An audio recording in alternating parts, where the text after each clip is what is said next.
स्वागत है आप सभी का अनुराग की वाणी यूट्यूब चैनल पर। मेरा नाम है अनुराग। आज मैं आप सभी के लिए लेकर आ गया हूँ एक और सच्ची और डरावनी कहानी। इस कहानी के लेखक हैं कासिम अंसारी। दोस्तों, आज की वीडियो का लाइक एम है 1000 लाइक। मैं उम्मीद करता हूँ आप कहानी को सुनने से पहले ही इस वीडियो को लाइक कर दोगे और चैनल को सब्सक्राइब कर दोगे। देखिए गाइज, सिर्फ 700 सब्सक्राइबर्स बाकी हैं 50,000 होने में। तो मैं आप सभी से उम्मीद करता हूं कि आप में से अगर किसी ने भी चैनल को सब्सक्राइब नहीं किया है तो अभी के अभी चैनल को सब्सक्राइब कर दो, ताकि जल्द से जल्द मेरे 50,000 सब्सक्राइबर्स पूरे हो जाएं। तो बिना समय बर्बाद किए कहानी को शुरू करते हैं। तो हेडफोन्स लगाइए और इस कहानी को अपनी आंखों के सामने इमेजिन करके सुनिएगा। बड़ी बड़ी घास और झाड़ियों से भरे हुए विशाल मैदान में उस प्राचीन इमारत को बाहर से देखने पर यह अंदाजा लगाना बहुत मुश्किल था कि यह कोई स्कूल की इमारत है। मगर सच तो यह था कि यह एक स्कूल ही था। सच तो ये था कि वह स्कूल तो किसी एंगल से लगता ही नहीं था। यहाँ बच्चे पढ़ते भी थे और ठीक उसके बगल में बनी हुई एक और टूटी फूटी इमारत भी खड़ी हुई थी। वह उस स्कूल का हॉस्टल था, जहां पर उस स्कूल में पढ़ने वाले बच्चे रहते भी थे। वह बच्चे बहुत ही गरीब समाज के होते थे। उस स्कूल में सिर्फ वही बच्चे पढ़ने आया करते थे जो जिनके माँ बाप बहुत ही ज्यादा गरीब थे और उनकी स्थिति बहुत ही दयनीय हुआ करती थी। स्कूल एक पुराने जागीरदार के नाम से चलता था, जो शहर से तकरीबन 20 मील दूर जंगल के चारों ओर घिरा हुआ था। जंगल इतना घना था कि दिन के समय में भी वहां पर धुंध छाई रहती थी। पिछली सदी की शुरुआत में यह इमारत रिहाइश के लिए उसी जागीरदार ने बनवाई थी, जिसके नाम से यह स्कूल चलता था। कोई नहीं जानता था कि उस जागीरदार को इंसानों की दुनिया से क्या प्रॉब्लम थी कि उसने अपनी रहने की जगह के लिए इस वीरान जंगल को चुना था। मगर यहाँ भी वह ज्यादा दिन तक नहीं रह सका। यहाँ बसने के 5 साल बाद ही अचानक उसकी मौत हो गई। बताया जाता है कि उसकी मौत कुछ ऐसी रहस्यमय परिस्थितियों में हुई थी कि उसकी वजह से उसके वारिसों को यहाँ से दूर रहने का फैसला करना पड़ा था। कुछ सालों बाद उन्हीं वारिसों में से किसी ने इस जंगल को खंडर बन जाने देने की बजाय गरीब बच्चों के बोर्डिंग स्कूल बना देना बेहतर समझा। आसपास की बस्तियों के अनाथ और गरीब बच्चे यहाँ पढ़ते थे और रहते थे। जागीरदार के वारिस ने स्कूल के गुजारे के लिए जो ट्रस्ट बनाया था, उसी के पैसों से यह स्कूल ठीक ठाक चल रहा था। स्कूल में 1ली से 8वीं तक की कक्षाओं में पढ़ने वाले लगभग 400 बच्चे थे और इनको पढ़ाने के लिए लगभग 12 अध्यापक भी थे। बच्चों की तरह उन्हें पढ़ाने वाले भी गरीब तबके से ताल्लुक रखते थे। सच तो यह था कि पढ़ाना उनका शौक नहीं बल्कि मजबूरी थी। उन सब के बारे में यही कहा जा सकता था कि अगर उनके पास कोई और विकल्प होता तो वह यहाँ पर कभी भी पढ़ाने के लिए नहीं आते, क्योंकि तनख्वाह के नाम पर यहाँ सिर्फ चंद रुपये ही उन्हें मिलते थे। भला बेचारे वह इस बेआबान में अपनी जिंदगी बर्बाद करने क्यों आते। स्कूल का प्रिंसिपल से ज्यादा किसी गांव का बदतमीज चौधरी लगता था। बच्चों को ही नहीं, वह यहाँ के टीचरों को भी डंडे से हाँकना पसंद करता था। यहाँ का हर इंसान उससे डरता था और जितना उससे डरता था उससे कहीं ज्यादा उससे नफरत भी करते थे। लेकिन उसकी इस रवैये को सहने के सिवाय किसी के पास कोई चारा नहीं था। उस स्कूल की इमारत और इमारत के बाहर हर समय छाई रहने वाली खामोशी में केवल सिर्फ और सिर्फ प्रिंसिपल की ही आवाज सुनाई पड़ती थी। बाकी लोग बस सहमे हुए सिर झुकाए अपना काम करते रहते थे। सच तो यह है कि वह प्रिंसिपल इंसान के नाम पर जल्लाद था। उसके चेहरे पर कोई भाव नहीं रहते थे। वह अंदर से बहुत ही ज्यादा क्रूर स्वभाव का था। उसके अंदर दया नाम की कोई चीज ही नहीं। वो इन वीराने में रहकर शायद वो अपने अंदर की इंसानियत भूल चुका था। वह भूल चुका था कि वह भी एक इंसान था और इंसान के अंदर जज्बात भी होते हैं। वह अंदर से पूरी तरह से खाली था। उसके अंदर अगर कोई चीज थी तो वह सिर्फ क्रोध था। यह स्कूल एक पहाड़ के ढलान पर था, जिसके आसपास दूर दूर तक कोई इंसानी बस्ती मौजूद नहीं थी। वहां पर हमेशा अजीब गरीब तरह का माहौल रहता था। उस जगह पर अच्छे खासे जानवर भी मौजूद थे, मगर उन्हें भी देखकर ऐसा महसूस होता था कि वो जानवर भी अंदर ही अंदर किसी वजह से डरे हुए हों। उनकी आंखों में भी हमेशा मायूसी ही रहती थी। गर्मियों के मौसम में भी यहाँ अक्सर धुंध फैली रहती थी। एक अजीब सा आलम हर वक्त छाया रहता था। पक्षियों की आवाजें भी बहुत कम सुनाई पड़ती थी। लगता था कि पेड़ भी जैसे किसी अनहोनी के इंतजार में सहमे हुए अपनी जगह पर खड़े हैं। सच तो यह था कि वह पेड़ के साए हमेशा एक अजीब सी आकृति बनाए रहते थे, जो दूर से देखने में किसी शैतान से कम महसूस नहीं होते थे। ऐसा मालूम होता था जैसे कि वह जगह इस दुनिया की हो ही ना, जैसे कि वो हिस्सा किसी और ही दुनिया का हो। वहां हमेशा एक ऐसा एहसास रहता था जैसे कि कोई अनहोनी घटना होने वाली हो। और एक दिन ऐसा ही हुआ। उस दिन स्कूल में एक अजीब बात हुई। राहुल जब छुट्टी के बाद लंबे गलियारे से गुजरता हुआ हॉस्टल की ओर जा रहा था, ना जाने उसे अचानक क्या हो गया कि वह हॉस्टल को जाने वाला सीधा रास्ता छोड़कर बाई ओर मुड़ गया। राहुल 8वीं क्लास का स्टूडेंट था और 7 महीने पहले ही यहाँ पर आया था। इससे पहले वे शहर में एक ही स्कूल में पढ़ता था, मगर वहाँ वो फेल हो गया। तो साइकिल मरम्मत की दुकान चलाने वाला उसका पिता उसकी सौतेली माँ के दबाव में राहुल को उस स्कूल में छोड़ गया था। अपने बच्चों को यहाँ डालने के बाद अधिकांश माँ बाप अपने बच्चों को लगभग भूल जाया करते थे। यहाँ किसी को दाखिल कराने का मतलब होता था उससे अपना पिंड छुड़ाना। कुछ ऐसा ही राहुल के साथ भी हुआ था। राहुल एक कमजोर दिमाग वाला शरारती लड़का था। शहर वाले स्कूल में राहुल को सजा भुगत भुगत कर उसकी आदत चिकने घड़े जैसी हो गई थी। इस नए स्कूल की सख्तियां भी उसे सुधार नहीं सकी थी। हर मार के साथ उसके अंदर का बागी उग्र होता जा रहा था। वह अपने दोस्तों को सताता था, टीचरों की चीजें चुराता था और प्रिंसिपल के कमरे के सामने गला फाड़ फाड़ कर फिल्मी गाना गाता हुआ गुजरता था।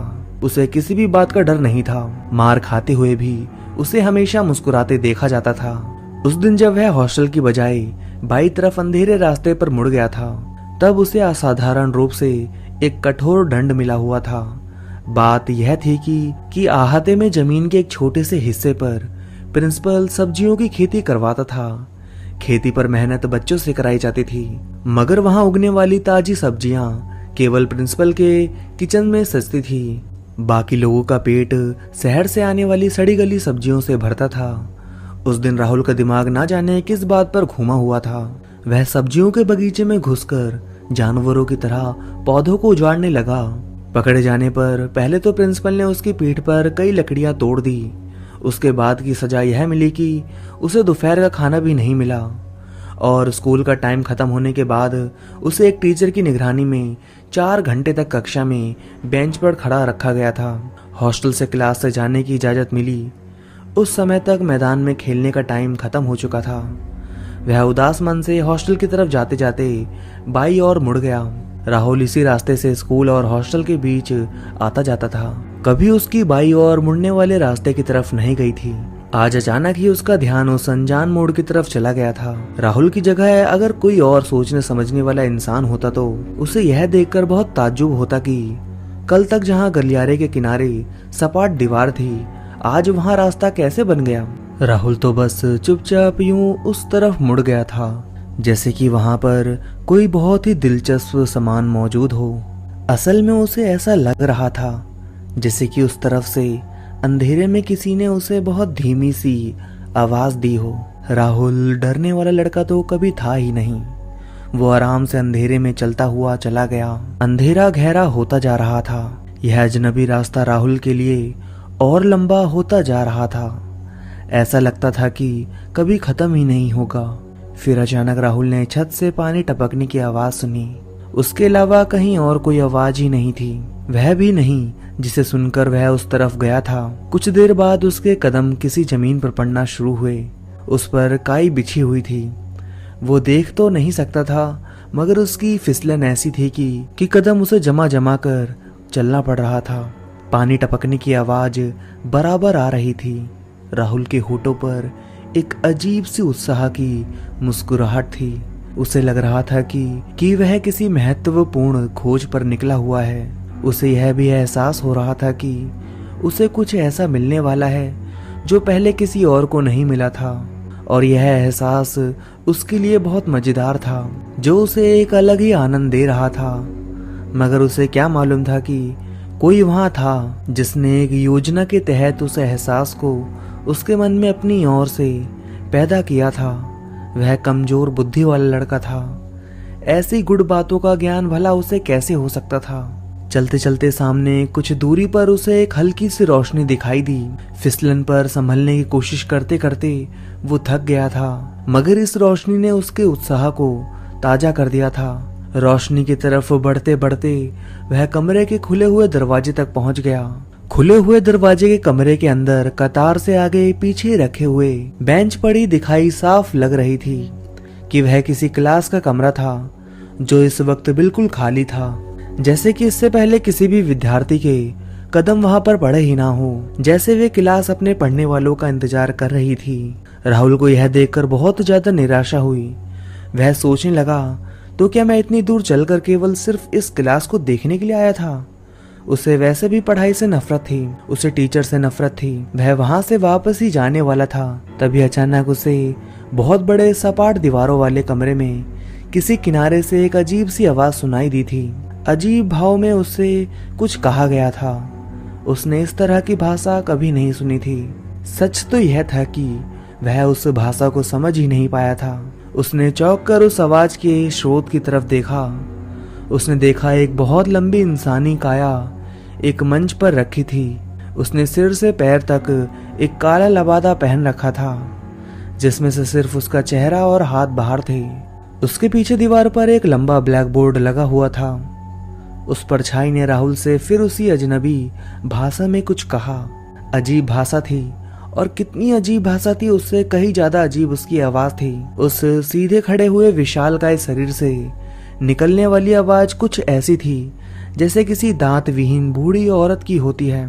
उससे भी ज्यादा अजीब बात यह हुई थी, अचानक राहुल उस अजनबी भाषा को खुद बहुत समझने लगा। उसके कान उन शब्दों को सुन रहे थे जो उसकी समझ से बाहर थे, लेकिन दिमाग के भीतर सब कुछ उसकी अपनी चिर परिचित भाषा में था। राहुल अब उस परछाई को बहुत गौर से देख रहा था, और वह परछाई भी राहुल को अजीब सी निगाहों से देखी जा रही थी।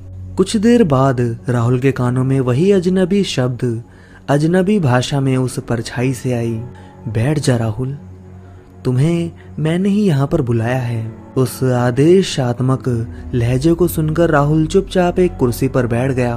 उस परछाई ने फिर से अपनी बातचीत जारी रखी, मैं यहाँ का टीचर हूँ और तुम मुझे इसी नाम से पुकारोगे।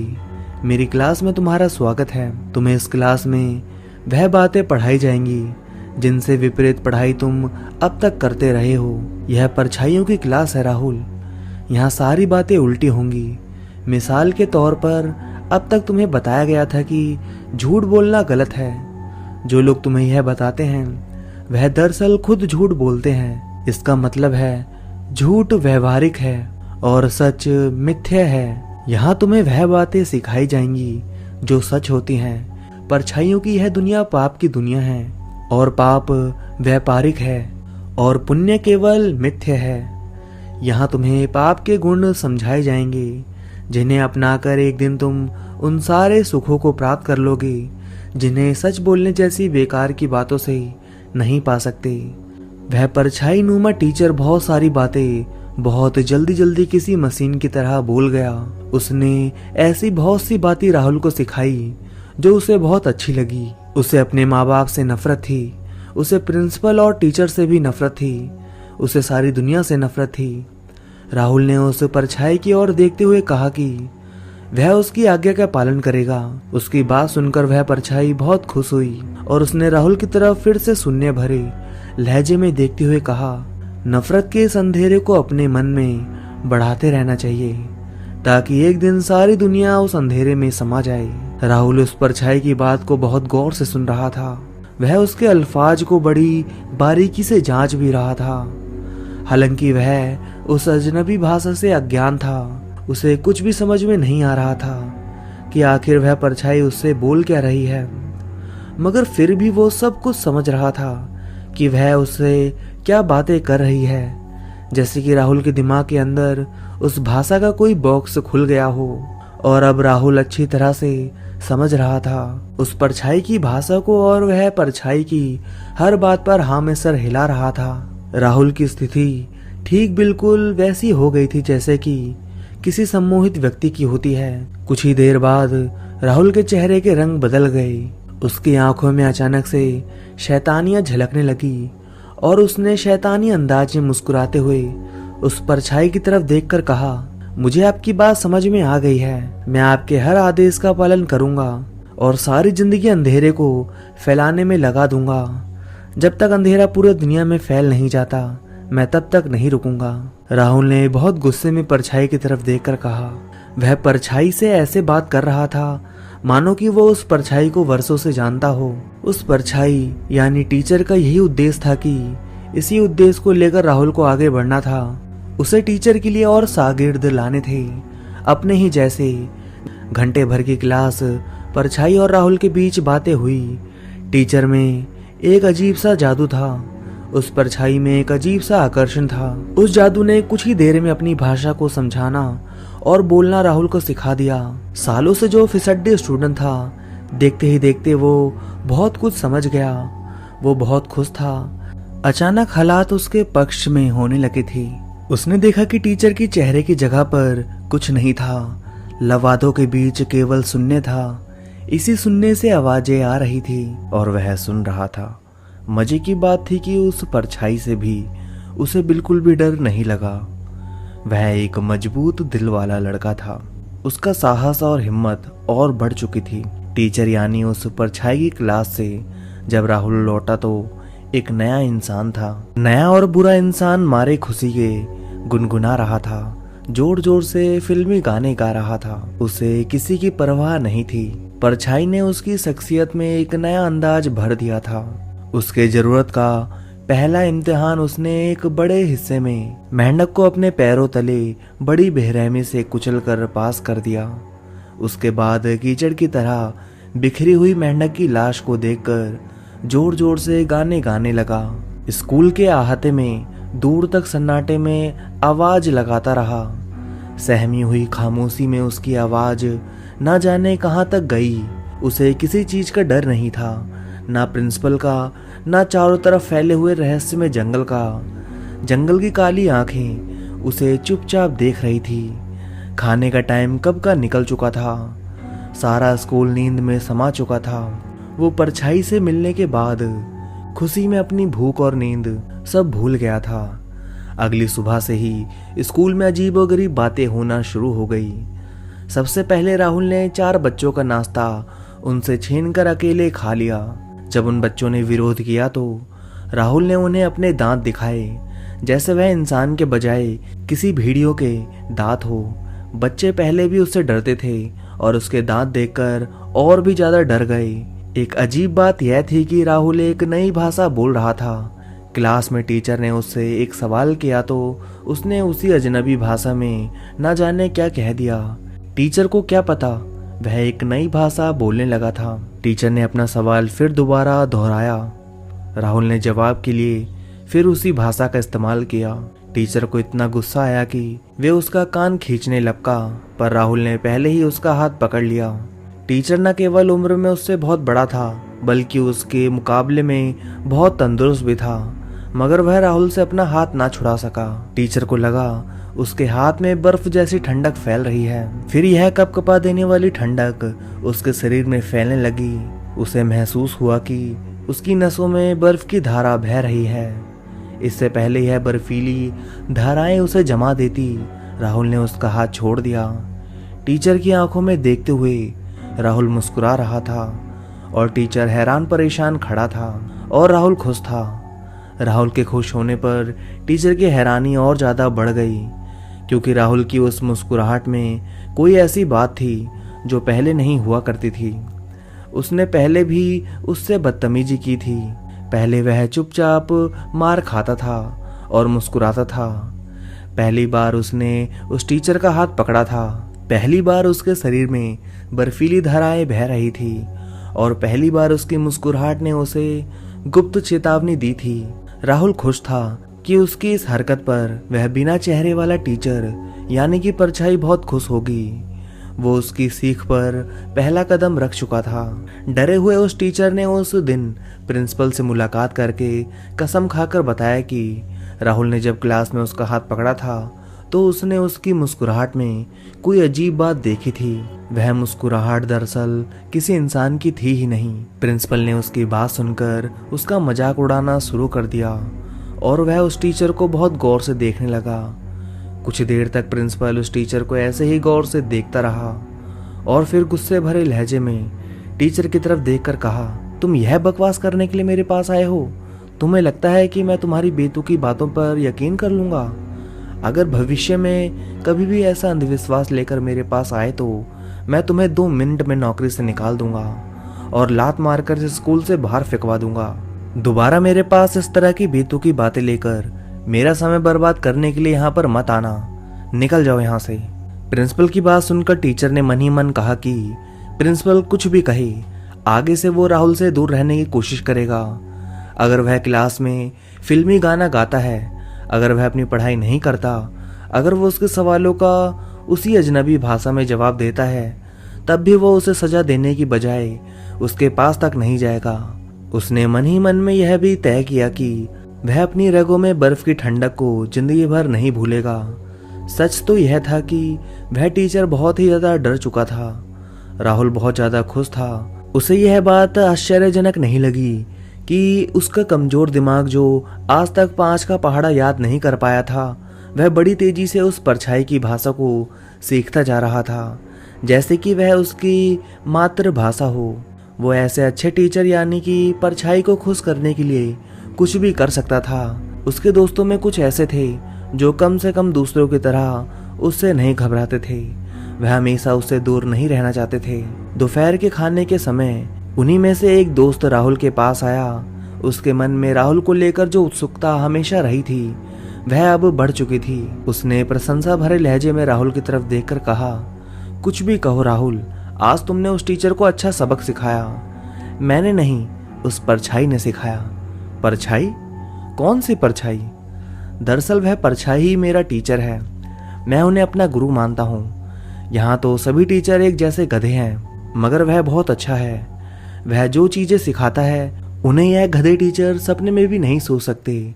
इनकी सिखाई हुई बातों की कीमत 2 कौड़ी की भी नहीं है। मैं तुम्हारी बात का मतलब नहीं समझा तो रहा हूं मैं।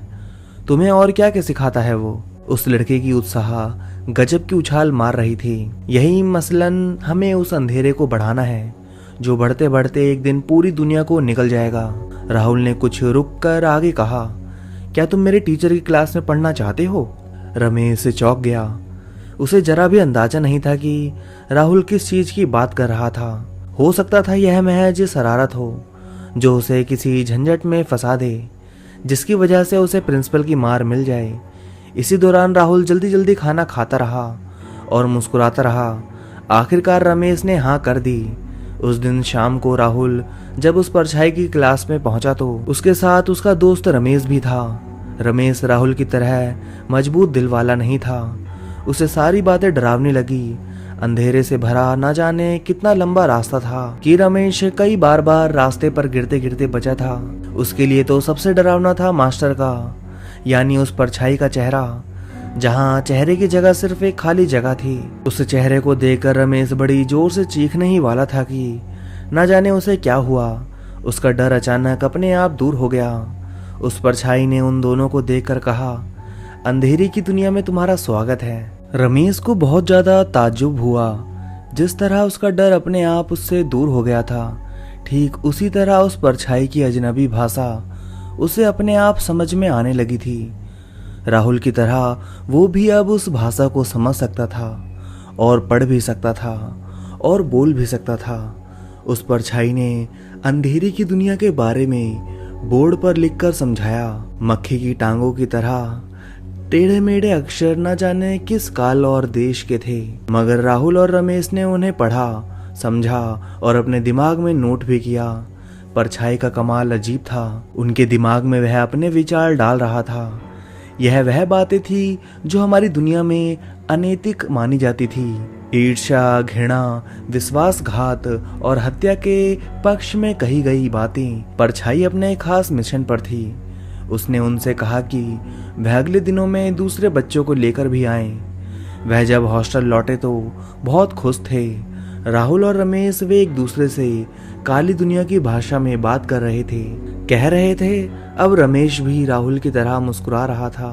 दूसरे बच्चों ने जब देखा कि दोनों अजनबी भाषा में बात करते हुए कितने खुश लग रहे थे, तो उनमें से कईयों ने कहा कि उन्हें भी भाषा सिखाएं। दोनों ने उनसे कहा, ऐसा तभी होगा जब हमारे गुरु चाहेगा। सारे बच्चे अपने परिवार और समाज से ठुकराए हुए थे। उन्हें लोग बेकार की चीज की तरह अपनी जिंदगी से निकालकर इस अजीब से जंगल में लाकर छोड़ गए थे। उन सबके दिलों में गुस्से की चिंगारी सुलग रही थी। परछाई उस चिंगारी से एक आग बनाना चाहती थी, वह आग जिसमें अंधेरे से ज्यादा अंधेरा था। स्कूल के गलियारों से अंधेरी की तरफ जाने वाला रास्ता सिर्फ वही देख सकता था जिसे वह परछाई अपनी क्लास में बुलाना चाहती थी। बाकी दुनिया के लिए बस सिर्फ सपाट दीवार थी। परछाई की कक्षा में बच्चों की तादाद बढ़ रही थी। शागिर्द अच्छा काम कर रहे थे। हर शाम उनके साथ कुछ नए बच्चे होते थे। वे अलग अलग स्वभाव और प्रकृति के बच्चे थे। कोई डरपोक था, कोई गुस्से वाला, तो कोई बुद्धिमान था और कोई तो बहुत तेज दिमाग वाला था, और साथ ही कोई मरियल भी था, और यहाँ तक कि कोई गुब्बारे की तरह फूला हुआ था। उनमें समानता यह थी कि सब अपने परिवार और समाज के ठुकराए हुए थे, इसलिए सबके अंदर आग पर पकने वाले भुस की तरह गुस्सा भरा हुआ था। स्कूल के बड़ों ने शीघ्र ही इस बात पर गौर किया कि सारे बच्चे आपस में एक अजीब सी भाषा में बात करते थे। यही नहीं, वे आमतौर पर उनके सवालों के जवाब भी उसी भाषा में देते थे। फिर कुछ और भी परिवर्तन देखने को मिले। हॉस्टल के वार्डन का कहना था कि वह बच्चे रात भर जागते रहते हैं, वे आपस में सरगोशियां करते रहते हैं, वह खाना बहुत कम खाते हैं, फिर भी ऐसा नहीं लगता कि भूखे हैं। हॉस्टल से लेकर कक्षाओं तक हर जगह एक अजीब सी बदबू फैली रहती थी। उस स्कूल के टीचरों का कहना था कि यह बदबू पहले कभी उनकी नाक में नहीं गई थी। इसके कारण उनका सर घूमता रहता है और क्लास में वे ठीक से नहीं पढ़ा पाते। प्रिंसिपल का ख्याल था कि जंगल में कोई बड़ा जानवर मर गया है और उसी की सड़ी हुई लाश बुरी तरह बदबू कर रही थी। बदबू के स्रोतों को खोजने की पूरी कोशिश कर ली गई, पर कुछ पता नहीं चला। एक दिन वह भी आया जब बच्चों ने खाना पूरी तरह से बंद कर दिया। उनके लिए खाना बनता और वह ऐसे ही पड़ा रहता। बच्चों को खाने के लिए बुलाया जाता तो वह उसी अजनबी भाषा में न जाने क्या जवाब देते। मजे की बात यह थी कि वो खाली पेट के बावजूद उनका स्वास्थ्य गिरने की बजाय बेहतर हो रहा था। उनके चेहरे पर एक अजीब सी चमक थी। वो ज्यादातर मुस्कुराते रहते थे। वह मुस्कुराहट किसी आम बच्चे की नहीं थी। वो कुछ ऐसी थी जैसे कोई बढ़िया सूट करदा दिखने वाला हो। स्कूल के टीचरों ने एक दूसरे को यह भी बताया कि उन्होंने कुछ बच्चों की आंखों में ऐसी चमक देखी थी जिसे इंसान नहीं कहा जा सकता था। एक सुबह उस स्कूल के प्रिंसिपल ने अपने सब्जियों के बगीचे को एकदम उजड़ा हुआ पाया। जिस चपरासी ने भागकर उसे खबर दी थी, उसके साथ अपने कमरे से निकलकर वे उस जगह पहुंचा तो हैरान रह गया। एक भी पौधा अपनी जगह पर नहीं था।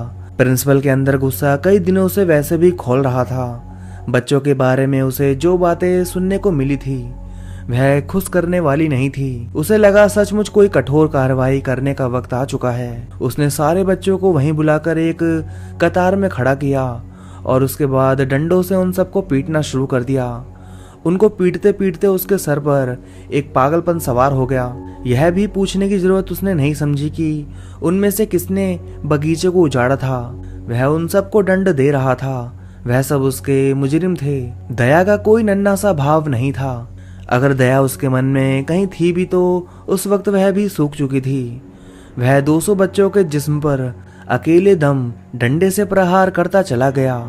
अध्यापक तबका एक तमाशे की तरह चुपचाप सब कुछ देखकर हैरान थे। अचानक उसने उस पागलपन में हेडमास्टर ने एक बात नोट की जिसने उसे बेहद हैरान कर दिया। उसने देखा कि ऐसी कड़ी मार के बावजूद एक भी बच्चा नहीं रो रहा था। किसी की आंख से आंसू की एक बूंद तक नहीं निकली थी। हेडमास्टर आखिर एक इंसान था वह इतने सारे बच्चों को पीटते पीटते बुरी तरह से थक गया था, मगर बच्चों के मुंह से उफ तक नहीं निकली थी। और उसने यह भी गौर किया कि वह सब गुस्से भरी नजरों से उसे देख रहे थे और लगातार मुस्कुरा रहे थे। सचमुच में उनका मुस्कुराना मानवीय नहीं थी। ऐसा लगता था जैसे सारे के सारे बच्चे मन ही मन में कोई योजना बना रहे हैं और उस पर खुश हो रहे हैं। किसी अंधे के तार ने अंदर ही अंदर उन्हें एक दूसरे से इस तरह जोड़ दिया था कि वह लगातार गुप्त रूप से एक दूसरे से संपर्क में थे। पत्थर दिल प्रिंसिपल ने उन पलों में अपने अंदर उन बर्फीली लहरों को दौड़ते हुए महसूस किया जो पहले उसके लिए अनजान हुआ करती थी। उस दिन परछाई की दुनिया के लोगों के सामने उसी तरह धीरे धीरे वह बातें प्रकट हो रही थी जिस तरह वो परछाई चाहती थी। वह जंगल सिर्फ उसका था, यहीं पर उसने उसे अपनी भावी योजनाओं को व्यवहारिक रूप देना था। अंधेरे का साम्राज्य स्थापित करने की तैयारी करनी थी, अपने काम के लिए लोगों का दल तैयार करना था। उसका लक्ष्य अभी भी दूर था, मगर वहां तक पहुंचने का यकीन कुछ और पक्का हो चुका था। और शाम की क्लास में उस परछाई ने अपने नन्हे शागिर्दों को कुछ और बातें बताई। उस शाम पहली बार वार्डन का ध्यान इस बात की तरफ गया कि बच्चे हॉस्टल में नहीं थे। एक भी बच्चा नहीं था। असहनीय खामोशी से घबराकर प्रिंसिपल के कमरे पर गया। अहाते से लेकर इमारत के हर हिस्से तक वह हर जगह देख चुका था, मगर बच्चे का कोई सुराग नहीं था। प्रिंसिपल जो खुद के भवन में नींद के गोते खा रहा था, उसने सबसे पहले उन बच्चों को गाली दी, फिर वार्डन को बाहर भगा दिया। हैरान परेशान वार्डन जब हॉस्टल लौटा तो उसने बच्चों को उनकी जगह पर पाया। वह सब आपस में उसी अजनबी भाषा में बातें कर रहे थे। सबने एक साथ नजर उठाकर उसे देखा और वह रात वार्डन की जिंदगी का सबसे खौफनाक रात बन गई। उसने कई बार चाहा वह जाकर दूसरों को बताए, मगर उसकी टांगों ने उसका साथ नहीं दिया। उसने तो मदद के लिए चीखना भी चाहा था, मगर जबान ने उसका साथ नहीं दिया। कि सुबह वार्डन की लाश उसके कमरे में मिली थी। ठीक उसके अगले दिन शाम के वक्त सब्जी के उजड़े हुए बगीचे में प्रिंसिपल की भी लाश पाई गई। दरअसल उन्हें लाश कहना सही नहीं था, क्योंकि दोनों के केवल सिर मिले थे और शरीर के कुछ हड्डियां पाई गई थी। लगता था जैसे कोई जानवर शरीर खाकर कुछ हड्डियां और सर छोड़ गया हो। जिस तरह उनका मुंह खुला हुआ था और आंखें बाहर निकली हुई थी, उससे पता चलता था कि मरने से पहले उन्होंने कोई बेहद खौफनाक चीज देखी थी। स्कूल के बड़ों के पास अध्यापकों के अलावा कुछ चपरासियों का अब पीछे से भागने का समय भी नहीं था। जंग छिड़ चुकी थी, जंगल का अंधेरा गहरा हो चुका था। वह नहीं जानते थे कि वो जिस मुसीबत में भी घिरे हुए थे वह स्कूल के अहाते में थी या बाहर जंगल में। इसलिए उन सब ने रात एक साथ एक कमरे में गुजारना बेहतर समझा। वहां की हर रात की तरह वह रात भी बेहद अजीब थी। स्कूल के एक कमरे में अपने आप को बंद किए हुए भी बड़े लोग आपस में सरगोशियां कर रहे थे और हॉस्टल के बरामदे में 400 बच्चे सरगोशियां कर रहे थे। वहीं अजनबी भाषा बोल रहे थे जो उनके सिवा कोई नहीं समझ सकता था। बाहर दूर तक घना कोहरा छाया हुआ था और बच्चे खुश थे। वह परछाई के बारे में बातें कर रहे थे, घृणा, मौत, विध्वंस की बातें कर रहे थे। वह बातें जो उन्हें उस परछाई ने सिखाई थी, ऐसी बातें जिनसे बच्चों को दूर रहना चाहिए था। मगर वे साधारण बच्चे नहीं थे। परछाई उन्हें असाधारण बना चुकी थी। कहीं दूर से कोहरे की परतों को पार करके किसी उल्लू के चीखने की आवाज आई थी। उसी वक्त एक बड़े ने अंधेरे में 2 आंखों को चमकते हुए देखा। यह आंखें राहुल की थी। परछाई ने उसे उस दल का नेता बनाया था। फिर दूसरे बड़ों ने भी उन आंखों को देखा, एक दूसरे से धक्का मुक्की करते हुए। 400 बच्चों की 800 आंखें अध्यापक और दूसरों के पास यह सोचने का मौका ही नहीं था कि इंसान की आंखें भेड़ियों की आंखों की तरह चमका नहीं करती। लेकिन क्या वो इंसान थे? सुबह सूरज की सहमी हुई किरणों ने प्राचीन इमारत की जगह राख और मिट्टी का मलबा देखा, जिसमें आग अब तक मौजूद थी। बड़ी कुशलता से सारा काम हुआ था। एक को भी भागने का मौका नहीं दिया गया था। कई दिनों के बाद जब बाहर की दुनिया के कुछ लोगों ने उस इलाके की तरफ चक्कर लगाया तो वहां उन्हें खंडर के सिवाय कुछ नहीं मिला। ना कोई बड़ा ना कोई बच्चा। तलाश भी की गई लेकिन कुछ हाथ नहीं लगा। यह सुराग भी नहीं कि उनके साथ दरअसल क्या हुआ होगा। पुलिस भी अपनी छानबीन में कुछ हासिल नहीं कर सकी। लेकिन उसके बाद धीरे धीरे आसपास के इलाकों में किस्से सुने जाने लगे। कोई कहता था कि यह किस्से सच्चे हैं, कोई कहता था कि नहीं, यह सिर्फ एक अफवाह है। कहने वाले आज भी यही कहते हैं कि वहाँ पेड़ों के आसपास बहुत से साए चलते फिरते रहते हैं, नन्हे नन्हे बेशुमार साए। किसी ने उनके करीब जाने की हिम्मत की तो वह बड़े बड़े घने वृक्षों की परछाइयों में घुल मिल जाते हैं। कोई नहीं जानता कि वह साए वहाँ क्या करते हैं। तो दोस्तों, कहानी बस यहीं तक थी। अगर आपको कहानी अच्छी लगी हो तो इस वीडियो को लाइक करिए, और अगर आपको अपनी कहानी भेजनी है तो डिस्क्रिप्शन में मैंने अपना व्हाट्सएप नंबर दे दिया है, और साथ ही इंस्टाग्राम आईडी भी। आप मुझे अपनी कहानी भेज सकते हैं और मैं आपकी भी कहानी अपने चैनल पर लेकर आऊंगा। मैं प्रोफेसर की लाइब्रेरी को बड़े ही ध्यान से देख रहा था। दूर से ही देखकर लगता था कि प्रोफेसर ने एक छोटा सा म्यूजियम बना रखा हो। प्रोफेसर दुनिया के तमाम हिस्से घूम चुके थे। लंबा कद, चौड़ी छाती, 50 की उम्र पार करने के बाद भी वो किसी जवान से कम नहीं थे। प्रोफेसर एक दिलचस्प व्यक्ति थे। मेरी मुलाकात प्रोफेसर से तकरीबन 10 साल पहले इजिप्ट में हुई थी। वहां उनसे मेरी गहरी दोस्ती हो गई थी और ये दोस्ती आज तक बराबर थी। आज प्रोफेसर ने मुझे फोन करके बुलाया था। मैं किसी काम से इजिप्ट जाने वाला था और प्रोफेसर को ये बात पता थी। मैं प्रोफेसर की लाइब्रेरी को देख ही रहा था, तभी मेरे कंधे पर किसी ने हाथ रखा। मैंने पीछे मुड़कर देखा। सामने प्रोफेसर खड़े मुझे देखकर मुस्कुरा रहे थे। मुझे आने में देर तो नहीं हुई विनोद? अरे नहीं प्रोफेसर, मैं सिर्फ आधे घंटे पहले ही आया हूँ। आपके नौकर ने मुझे बताया कि आप बाहर गए हैं। हाँ, मुझे थोड़ा काम था। आओ चाय पीते हैं। मैं चाय पीते हुए प्रोफेसर को देख रहा था। वो कुछ खोए खोए से लग रहे थे। मैंने आखिरकार पूछ ही लिया, प्रोफेसर क्या बात है, आप कुछ परेशान से लग रहे हैं। मैंने देखा प्रोफेसर का चेहरा उतरा हुआ था। उनके चेहरे पर अब वो रौनक नहीं थी जो पहले हुआ करती थी। मुझे याद है प्रोफेसर बहुत ही ज्यादा हंसमुख स्वभाव के थे। उनके अंदर इस वक्त गर्मजोशी नाम की कोई चीज मौजूद ही नहीं थी। इससे पहले मैं प्रोफेसर से मिलने कभी भी आया तो प्रोफेसर मुझसे हमेशा गर्मजोशी से मिलते थे, लेकिन इस बार मामला बिल्कुल अलग था। बहरहाल चाय की चुस्कियां लेते हुए मैंने प्रोफेसर से यह सवाल कर ही दिया। प्रोफेसर मेरा सवाल सुनकर चौंक कर मुझे देखने लगे, जैसे वह किसी गहरे ख्याल में हो, और वह मेरी आवाज से उस ख्याल से बाहर आ गए। नहीं विनोद, ऐसी कोई बात नहीं। दरअसल कुछ दिनों से मेरी तबीयत सही नहीं चल रही। आपने किसी डॉक्टर को दिखाया? अरे नहीं नहीं, इतनी घबराने वाली बात नहीं है, बस थोड़ी सी तबीयत नासाज है। फिर मैंने प्रोफेसर से पूछा, आपने मुझे फोन करके यहाँ बुलाया है, क्या बात है, खैरियत तो है? प्रोफेसर ने मेरी तरफ देखकर कहा, विनोद तुमने मेरी लाइब्रेरी तो देख ही ली होगी। हाँ प्रोफेसर, आपके आने से पहले आधे घंटे तक मैं सिर्फ और सिर्फ आपकी लाइब्रेरी को ही देख रहा था। आपने तो अपने इस कमरे को अच्छा खासा म्यूजियम बना रखा है। प्रोफेसर मेरी बात सुनकर मुस्कुराने लगे। फिर प्रोफेसर उठकर अपनी लाइब्रेरी की तरफ चले गए और हाथ में से कुछ उठाकर टेबल पर रख दिए। मैंने देखा वह एक लकड़ी का बॉक्स था। मैंने प्रोफेसर से पूछा, प्रोफेसर क्या है इसमें? प्रोफेसर ने मुझसे कहा, यह जानने की जरूरत नहीं है। तुमने मुझे फोन पर यह बताया था कि तुम परसों इजिप्ट जा रहे हो।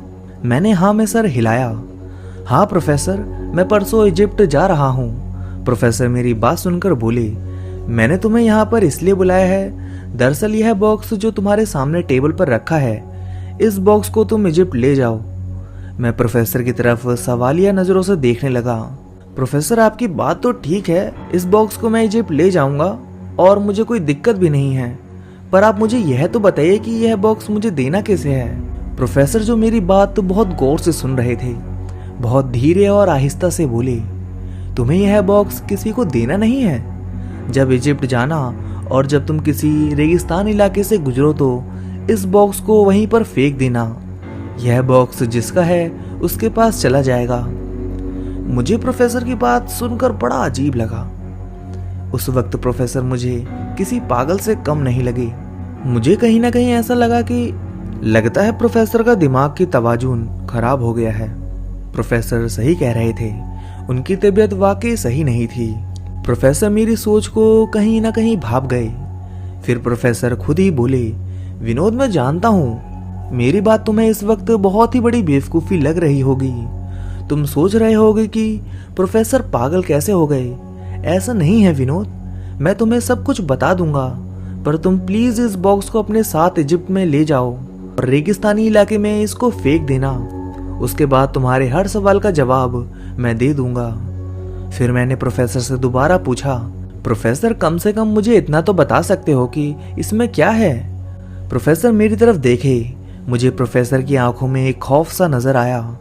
प्रोफेसर ने फिर बताने से मना कर दिया। मैंने प्रोफेसर से बहुत इशरार किया कि प्लीज मुझे बताओ। मेरे बहुत इशरार के बाद प्रोफेसर ने मुझसे कहा, ठीक है विनोद, तुम्हें एक वादा करना होगा, तुम इस बॉक्स को खोलोगे नहीं। मैंने प्रोफेसर से कहा, ठीक है वादा करता हूं मैं इस बॉक्स को नहीं खोलूंगा। मगर इसमें है क्या? प्रोफेसर ने कहा, इसमें एक किताब है विनोद। मैं प्रोफेसर की बात सुनकर मुस्कुराने लगा। बस प्रोफेसर, इसमें सिर्फ एक किताब है और आप यह बताने में इतना घबरा क्यों रहे हैं? तुम नहीं समझोगे विनोद, तुम इसे इसी वक्त मेरी आंखों के सामने से ले जाओ, मगर याद रखना इस किताब को खोलने की कोशिश मत करना। वह एक शापित किताब है। यह मुझे इजिप्ट की खुदाई के दौरान मिली थी। उस वक्त वहां के लोगों ने मुझसे बहुत मना किया था, लेकिन मैंने उनकी बातों को नहीं माना। इससे आगे मैं तुम्हें कुछ नहीं बता सकता। यहाँ पर मैंने तुम्हें सिर्फ इसलिए बुलाया है विनोद कि मुझे सबसे ज्यादा भरोसा तुम पर है। तुम प्लीज इसको यहाँ से ले जाओ। मैंने प्रोफेसर की बात मान ली और मैं वह बॉक्स उठाकर चुपचाप अपनी कार में बैठकर घर आ गया। घर आकर मेरी बीवी ने मुझसे पूछा, अरे तुम्हारे हाथ में क्या है विनोद? मैंने उसकी बात को टाल दिया, कुछ नहीं, बस ये एक छोटा सा बॉक्स है। बात यहीं रफा दफा हो गई। मैंने वह लकड़ी के बॉक्स को एक कमरे में रख दिया और मैं कुछ सोचने लगा। दरअसल मेरे दिमाग में प्रोफेसर की बातें चल रही थी। मैं यह सब सोच ही रहा था, तभी मेरी बीवी ने मुझे आवाज लगाई, विनोद खाना तैयार है। और मैं खाना खाने चल दिया। खाना खाने के बाद मैं बिस्तर पर लेट गया, मगर नींद मेरी आंखों से कोसों दूर थी। मेरे दिमाग में प्रोफेसर की बातें ही चल रही थी। पता नहीं क्यों मुझे प्रोफेसर का रवैया बड़ा अजीब लगा था। सोचते सोचते बहुत ज्यादा रात हो गई। मैंने देखा मेरी बीवी घोड़े बेचकर सो रही थी, मगर मेरी आंखों से नींद कोसों दूर थी। मेरे जहन में सिर्फ एक ही सवाल आ रहा था कि आखिर उस किताब में ऐसा क्या है कि प्रोफेसर ने खोलने के लिए मना किया है। और मैं रात में करवटें बदलता रहा, मगर यह सोच मेरे ऊपर बहुत ज़्यादा हावी हो गई और मैं चुपचाप उठा और उस कमरे की तरफ चल दिया जहां मैंने वो किताब रखी थी। मेरा दिल नहीं मान रहा था और मैंने उस लकड़ी के बॉक्स को उठा लिया। अब मैंने उस बॉक्स को पहली बार गौर से देखा था। अजीबोगरीब तरीके की शक्ल बनी हुई थी उस बॉक्स में। मेरी तो कुछ भी समझ में नहीं आया और मैंने सिर्फ एक ही बात सोची, प्रोफेसर को भी क्या अजीबोगरीब चीजें इकट्ठा करने का शौक रहा है। यह लकड़ी का बॉक्स देखकर ही डर लग रहा है रात के वक्त। और मैंने उस बॉक्स को खोल दिया। मैंने उसमें देखा बॉक्स में अच्छी खासी एक बहुत बड़ी किताब रखी हुई थी, वही किताब जिसे प्रोफेसर ने शापित बताया था। मगर मैं इन चीजों को नहीं मानता था। मैं विज्ञान के दौर में जीता था। मेरा मानना था कि आज के पढ़े लिखे दौर में ऐसा कुछ भी मुमकिन नहीं है। यह सब बीते जमाने की बातें हैं। कई बार इसी बातों को लेकर मेरी प्रोफेसर से बहस भी छिड़ गई थी। प्रोफेसर मुझे समझाने की अक्सर कोशिश करते, लेकिन मैं हमेशा उनकी बात को मजाक में और हंसी में उड़ा देता। मेरी उस किताब को देखकर और दिलचस्पी बढ़ गई। मैं देखना चाहता था कि आखिर उसमें ऐसा क्या है। मैंने किताब का जैसे ही पहला पन्ना खोला, अचानक पूरे घर की लाइट चली गई। पूरे घर में अंधेरा हो गया। मैं मन ही मन सोचने लगा, यह क्या है, यह क्या माजरा हो गया। मैंने जेब में से मोबाइल निकाला और मोबाइल की टॉर्च जलाकर किताब को देखने लगा। तभी एक बहुत तेज आवाज किसी के फड़फड़ाने की आई, जैसे कोई परिंदा मेरे शीशे की खिड़की से टकराया हो। मैंने झट से मोबाइल की टॉर्च अपनी खिड़की पर मारी। यह देखकर मेरी हैरत की इंतहा नहीं रही। हाँ, मेरे सामने एक बहुत बड़ा चमगादड़ था। इतना बड़ा चमगादड़ मैंने अपनी जिंदगी में कभी देखा नहीं था। डर के मारे मेरे रोंगटे खड़े हो गए। दिमाग मेरा काम नहीं कर रहा था। इतना बड़ा चमगादड़ मेरे घर पर, यह नहीं हो सकता। मैं ये सोच ही रहा था कि अचानक वह चमगादड़ जोर जोर से पंजे खिड़की की शीशे पर मारने लगा। फिर मैंने देखा खिड़की का शीशा टूट गया और वह चमगादड़ उड़ता हुआ पूरे घर में घूमने लगा। पूरे घर में चमगादड़ के फड़फड़ाने की आवाज आ रही थी, मगर मैं शदीद हैरत में था कि इस अंधेरे में मेरा पूरा घर इस चमगादड़ की आवाज से गूंज रहा था। पर मेरी बीवी की नींद क्यों नहीं खुली। तभी वह चमगादड़ मेरे सामने आकर खड़ा हो गया। मैंने देखा और मेरी हैरत की इंतहा नहीं रही। उसकी शक्ल बिल्कुल चमगादड़ जैसी थी, मगर उसका कद करीब 7 से 8 फुट होगा। वह मेरे सामने बिल्कुल इंसानों जैसी खड़ी थी और मुझे घूर रही थी। देखते ही देखते चमगादड़ ने एक जोरदार पंजा मेरे मुंह पर मार दिया और मैं बचाव के लिए पीछे की तरफ हटा। मेरा सर दीवार से टकराया और मैं बेहोश हो गया और मुझे कुछ याद ना रहा। थोड़ी देर बाद मेरी आंख खुली। सब तरफ अंधेरा था। मैंने हाथ टटोल कर देखा। मेरा मोबाइल अब मेरे हाथों में नहीं था। मैं चारों तरफ गौर से देखने लगा और हाथों से दीवारों को टटोलने लगा। हाथों से टटोलने पर मुझे यह महसूस हुआ कि यह मेरा घर नहीं था। फिर मेरे दिमाग में एक सवाल आया, अगर यह मेरा घर नहीं है तो फिर मैं कहाँ आ गया। तभी मैंने थोड़ी दूर पर एक जलती हुई मशाल देखी। मैं उस मशाल की तरफ अंधों की तरह चलने लगा। मैं बस किसी भी तरीके से उस रोशनी तक जाना चाहता था। चारों तरफ बिल्कुल अंधेरा ही अंधेरा था। थोड़ी देर बाद मैं उस मशाल के करीब पहुंच गया।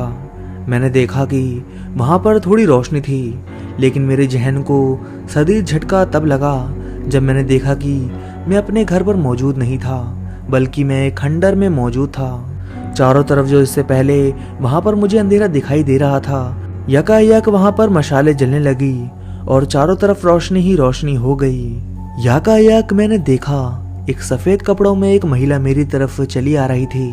वह मेरे बहुत ज्यादा करीब आ गई थी। मेरी हालत उस वक्त ऐसी हो गई थी कि मैं कुछ कर नहीं सकता था। ऐसा लग रहा था जैसे कि मेरे बदन में जान ही ना हो। मैं बोलना चाह रहा था, लेकिन मेरी जुबान साथ नहीं दे रही थी। मैं भागना चाह रहा था, लेकिन मेरे कदम मेरे साथ नहीं दे रहे थे। देखते ही देखते वह औरत मेरे करीब आ गई। जब औरत मेरे करीब आई तो मैं चीखना चाहता था, लेकिन मेरी चीख निकल नहीं पा रही थी, क्योंकि दूर से वह औरत देखने में बहुत ही खूबसूरत थी, मगर पास आकर वह किसी चुड़ैल से कम नहीं लग रही थी। मैंने देखा वह बहुत ही खतरनाक थी। देखते ही देखते उसके दांत बाहर निकल आए। वह मुझ पर हमला करने ही वाली थी। तभी अचानक बहुत दूर से आवाज आई, उठो विनोद, उठो उठो विनोद, क्या हुआ तुम्हें? तुम यहाँ पर गिर कैसे गए? फिर अचानक मुझे एक एहसास हुआ जैसे कि मेरे ऊपर किसी ने पानी फेंका हो और मुझे ऐसे लगा कि मैं नींद से जागा हूँ। मैंने देखा मैं अपने बिस्तर पर था और मेरी बीवी मुझे जगा रही थी। विनोद, क्या हुआ? तुम चिल्ला क्यों रहे थे? मैं उठकर चारों ओर देखने लगा। वो चमगादड़ कहाँ गई? कौन सी चमगादड़? तुम कोई सपना देख रहे थे? मेरी बीवी मुझसे कह रही थी। मैंने कहा, हाँ, लगता है मैं कोई सपना देख रहा था। तभी अचानक मैंने देखा मेरी बीवी मुझे देखकर हंसने लगी। मैंने अपनी बीवी से कहा, तुम मुझ पर क्यों हंस रही हो? पर मानो वह मेरी बात सुन ही नहीं रही थी। उसकी हंसी और तेज होती चली जा रही थी, और तेज और तेज, और मैं पागलों की तरह हक्का बक्का उसे देख रहा था। यह तुम्हें क्या हुआ? तुम इतना हंस क्यों रही हो? फिर अचानक मेरी नजर उसके चेहरे पर गई। वहां पर कोई दूसरी ही लड़की मुझे देखकर हंस रही थी। अब वह मेरी बीवी नहीं थी। यह देखकर मेरे जहन को एक झटका लगा। फिर अचानक वो भयानक आवाज में मुझसे बोली, मेरी किताब मुझे वापस कर दे। तू अगर वापस नहीं करेगा तू जरूर मरेगा, और मेरी किताब खुद ब खुद मेरे पास वैसे भी आ जाएगी, लेकिन तू उसे लेकर गया था तो तू ही उसे लेकर आएगा। यह कहकर अचानक उस औरत ने मेरा गला पकड़ लिया और वह पूरी ताकत से मेरा गला दबाने लगी। मेरा दम घुटने लगा और मैं उसे छुड़ाने की पूरी कोशिश कर रहा था, मगर मेरी कोशिश नाकाम रही। उसके हाथों की पकड़ बहुत ही ज़्यादा मजबूत थी। अब मुझे चक्कर आने लगे थे और मेरी आंखों के सामने अंधेरा छाने लगा। मैं गिरने ही वाला था। अब मेरा दम घुट रहा था। तभी अचानक ऐसा लगा जैसे कि मेरे कंधे पर किसी ने हाथ रखा हो। तुम आ गए विनोद। यह क्या? इस किताब को तुमने क्यों खोला? मैंने अब अपने आप को प्रोफेसर के ही घर में पाया और मैं हक्का बक्का प्रोफेसर को देखने लगा, जो मुझे देखकर मुस्कुरा रहे थे। मेरे साथ बिल्कुल वही हो रहा था जो 7 घंटे पहले हुआ था। मैं प्रोफेसर को हक्का बक्का देख रहा था। इस वक्त मैं अपने घर पर मौजूद ही नहीं था और ना ही मैं अपने बेडरूम में था। मैं प्रोफेसर के ही कमरे में बनी प्रोफेसर की लाइब्रेरी के पास ही खड़ा था और मेरे हाथ में वही किताब थी जो मैं प्रोफेसर से लेकर गया था। मेरा सर चकरा गया और मेरी कुछ भी समझ में नहीं आ रहा था कि आखिर ये सब क्या था। प्रोफेसर की आवाज से मेरा ध्यान टूटा। तुम्हें यह किताब नहीं पकड़नी चाहिए थी विनोद। लाओ इसे मुझे दे दो। और मैं हक्का बक्का प्रोफेसर की तरफ देखने लगा था। मैंने तुम्हें इसलिए बुलाया है, मैं चाहता हूँ तुम ये किताब अपने साथ इजिप्ट ले जाओ और इसे किसी रेगिस्तानी इलाके में फेंक देना। यह किताब जिसकी भी होगी उसके पास चली जाएगी। मैं समझ गया। आधे घंटे पहले मैं प्रोफेसर के घर पर आया था। सबसे पहले मेरी नजर इस किताब पर ही पड़ी थी और मैं इस किताब को देखने लगा था और उसके बाद ही यह सारी घटनाएं मेरे साथ हुई। फिर मैं सोचने लगा, ये किताब क्या इंसान का फ्यूचर दिखाती है या फिर वो दिखाती है जो यह दिखाना चाहती हो। लेकिन मेरे साथ हुई घटना ने एक बात तो यह साबित कर दी थी कि यह किताब वाकई शापित किताब थी। प्रोफेसर मुझसे बातें कर रहे थे लेकिन मैं नहीं सुन रहा था। मैं जवाब दिए बगैर बाहर आ गया। प्रोफेसर मेरे पीछे पीछे दौड़ते हुए आए। अरे विनोद, क्या हुआ? तुम अचानक क्यों जा रहे हो? वह भी बगैर कुछ बोले। फिर मैंने प्रोफेसर से कहा, प्रोफेसर, मेरे साथ अभी कुछ देर पहले जो हुआ है शायद आप उस पर यकीन ना करें। प्रोफेसर ने मुझसे कहा, मैं तुम्हारी हर बात पर यकीन कर सकता हूँ विनोद, क्योंकि जब मैं यहाँ पर आया ये किताब तुम्हारे हाथों में थी। मैंने तुम्हें यहाँ पर इसे ले जाने के लिए ही बुलाया था। फिर मैंने प्रोफेसर से हाथ जोड़कर माफी मांगी और कहा, प्रोफेसर आप अपनी किताब को खुद ही इजिप्ट ले जाइए, मुझे माफ कीजिए। यह कहकर मैं वहां से चल दिया क्योंकि मैं इस श्रापित किताब को हाथ नहीं लगाना चाहता था। तो दोस्तों, यह थी आज की पहली कहानी और इस कहानी के लेखक हैं कासिम अंसारी। तो अब मैं आप सभी को आज की दूसरी कहानी सुनाने जा रहा हूँ। भूत प्रेत पिशाच चुड़ैल, क्या ये सब होते हैं? कुछ साल पहले मैं भी इन बातों को नहीं मानती थी। मेरी दादी मुझे अपनी बहुत पुराने किस्से सुनाती थी और मैं हंसकर टाल देती थी। क्या दादी, आप भी इन बातों को मानती हो?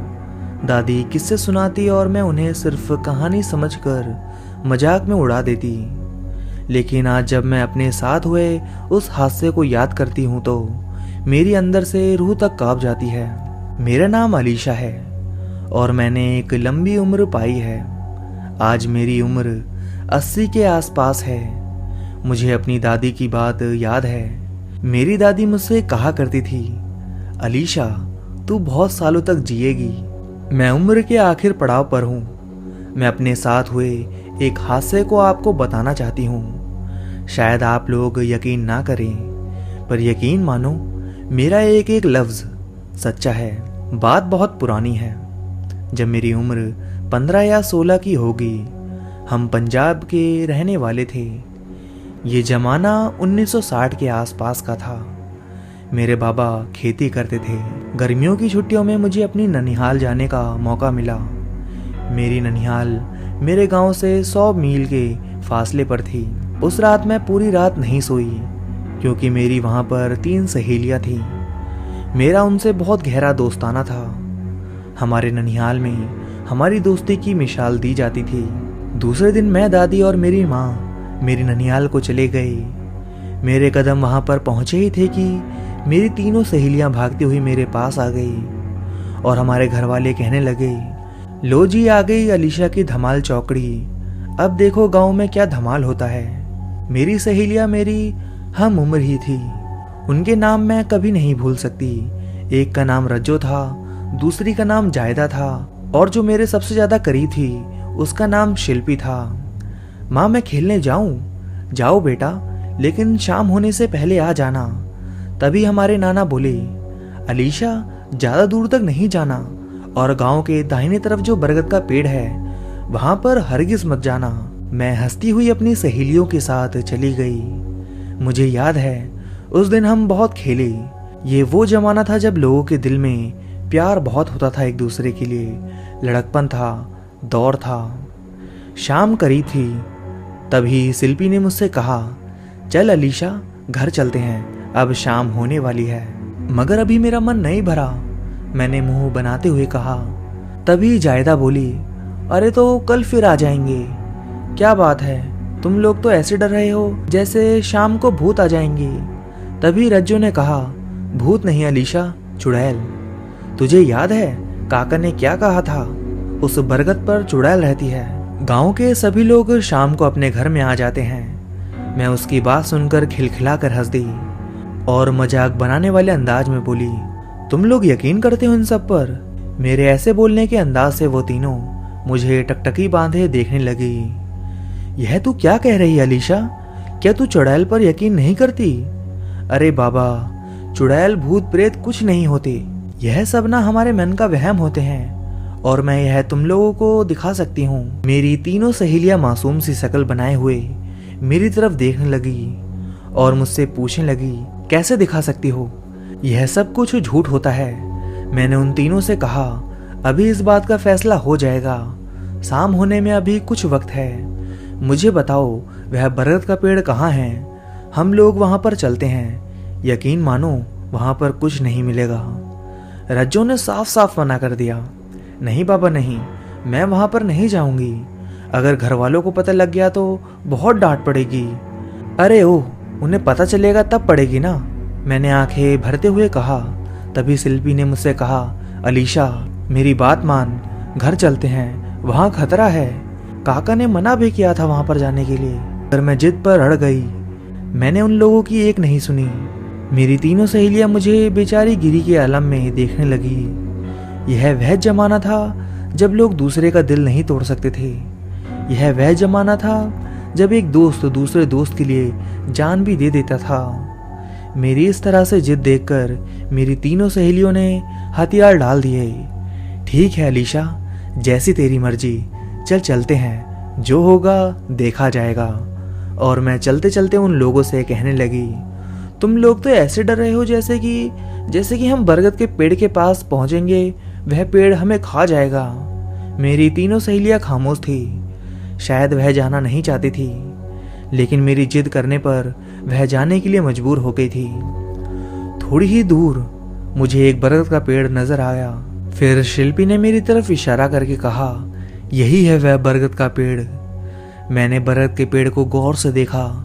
फिर मैंने उन तीनों से कहा, पर यहाँ तो मुझे कोई नजर ही नहीं आ रहा। इतना कहकर मैं उस बरगद के पेड़ के पास दौड़ने लगी। मेरी तीनों सहेलियों ने मुझे आवाज लगाई, मगर मैंने उनकी एक ना सुनी। रुको, उसके पास मत जाओ अलीशा। मगर मैं नहीं मानी। जैसे ही मैं बरगद के पास पहुंची, तभी मुझे वहां पर एक बहुत खूबसूरत सफेद लिबास में खड़ी एक औरत नजर आई। मेरे लिए अजीब ये था कि अभी वहां पर कोई मौजूद नहीं था। मैंने देखा वो औरत मुझे देखकर मुस्कुराने लगी। कौन हो तुम? पहले तो तुम्हें यहाँ पर कभी नहीं देखा मैंने, वो औरत बोली। वो औरत मुझसे थोड़े फासले पर थी। मैंने उससे उल्टा पूछा, तुम कौन हो? मेरी बात सुनकर वह औरत हंसने लगी और वह मुझसे कहने लगी, यह मेरा घर है और तुम मुझसे ही पूछ रही हो मैं कौन हूँ? और पूछना मुझे चाहिए तुम कौन हो। इतने में मेरी तीनों सहेलियां मेरे पास आ चुकी थी। मैं उस औरत से बातें कर ही रही थी, तभी रज्जो ने मेरा हाथ पकड़कर कहा, अलीशा चल यहाँ से। मैंने रज्जो का हाथ झटक दिया। तुझे दिखाई नहीं दे रहा यह औरत मुझसे बातें कर रही है? तभी जायदा ने मेरे कान में कहा, अलीशा इस औरत के पैर देख, इसके पैर उल्टे हैं। जैसे ही मेरी नजर उसके पैरों पर पड़ी तो मेरे जिस्म ऐसा हो गया जैसा काटो तो खून नहीं, और मैं हक्का बक्का उस औरत की तरफ देखने लगी। जब मैंने उस औरत को बहुत गौर से देखा तो वह मुझे अब बहुत ही ज्यादा भयानक दिखने लगी।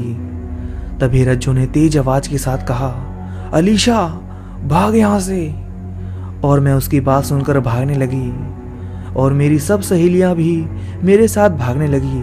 तभी उस चुड़ैल की आवाज मेरे कानों में गूंजी, यहाँ एक बार जो आ जाता है उसे दोबारा आना पड़ता है, तुम लोग यहाँ से नहीं जा सकते।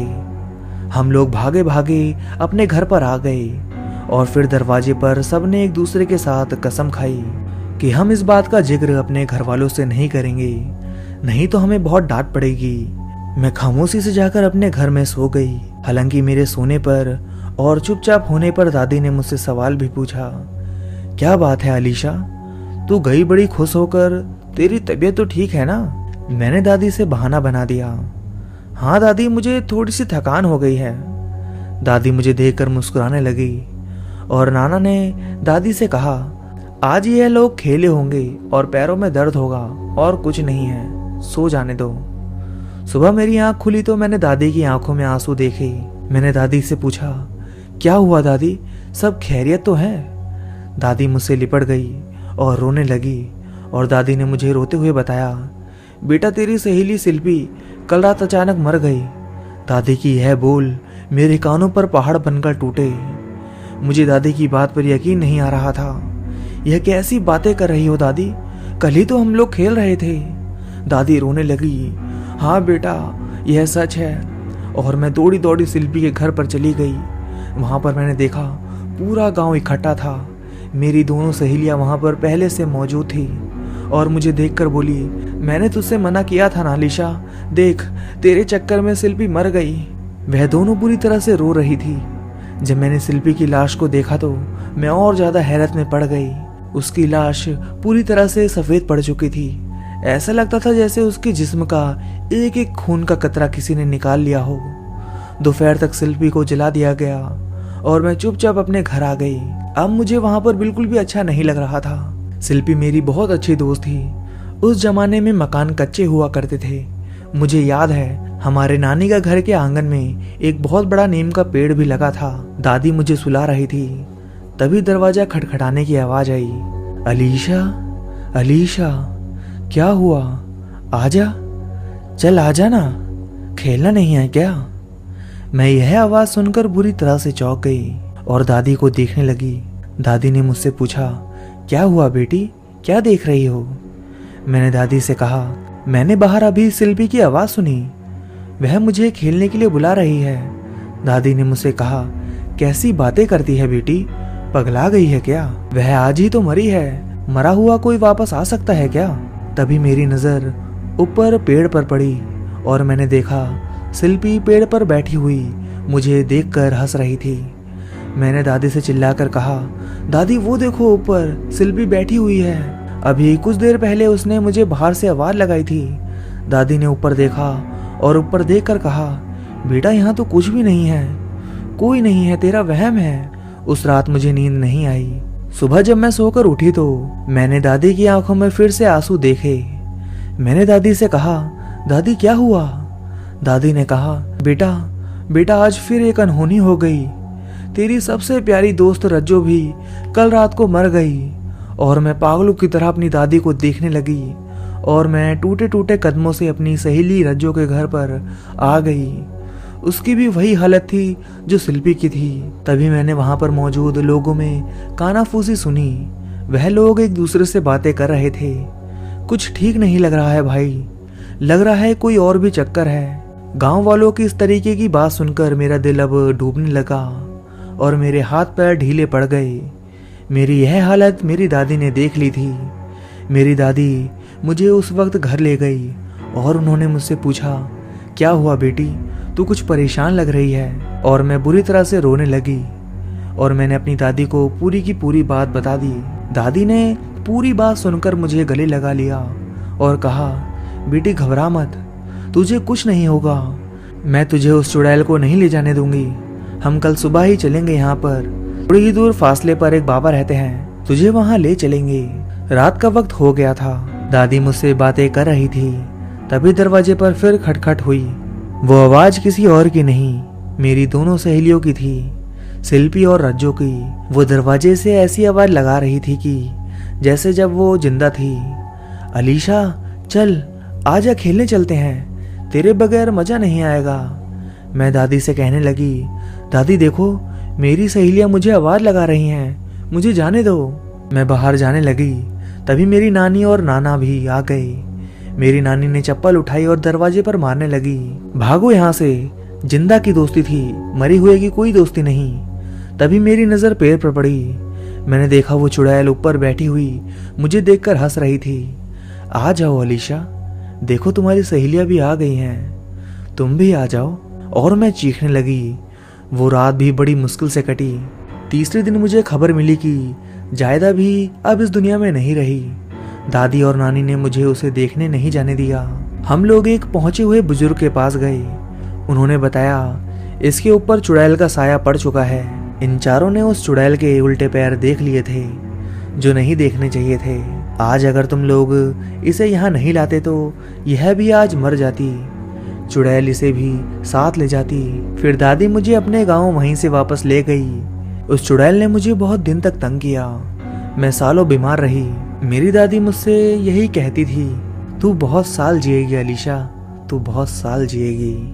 तो दोस्तों, यहाँ कहानी खत्म होती है। आपको इन दोनों कहानियों से क्या सीख मिलती है, कमेंट करके बताइए। और अभी तक आपने चैनल को सब्सक्राइब नहीं किया है तो अभी के अभी चैनल को सब्सक्राइब कर लो, ताकि भविष्य में आने वाली मेरी एक भी कहानी को आप मिस ना कर सकें। तो अब मैं आप सभी से मिलता हूँ नेक्स्ट वीडियो में। तब तक के लिए धन्यवाद दोस्तों।